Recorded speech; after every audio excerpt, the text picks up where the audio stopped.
Thanks for your interest in the UK government's climate change bill, which has been published today. This bill is a world first. Britain has become the first country to set itself on a road towards a legislative requirement to reduce its carbon emissions by 60% by 2050 on 1990 levels. This bill, if it's passed into legislation, which I think it will be in the course of the next year, will constrain every future UK government to ensure that its carbon emissions do not exceed the level of budgets that are agreed between a carbon committee made up of independent people and government itself.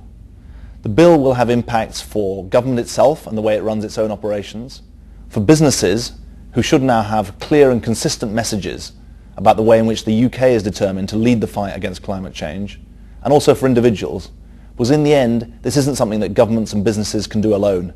We need the choices that individuals make about electricity, about heat and about transport, also to respect environmental limits and to ensure that we live within our means environmentally. I hope that this isn't just a bill of interest to people who live in Britain, because obviously climate change is a global problem that requires a global solution. I believe it's vital that advanced industrialised countries, richer countries like the UK, do take a lead and fulfil their responsibilities to cut their own emissions. But it's also important we use that leverage to ensure that countries who are seeking development, quite rightly, have a choice to choose a low carbon path of development rather than to repeat the mistakes of the industrialised countries. Therefore, I hope this bill will give confidence to people in developing countries to know that a country like the UK is determined to fulfil its responsibilities, but is also determined to be part of a worldwide coalition to tackle climate change. The bill is going to be debated far and wide in the UK over the next few months.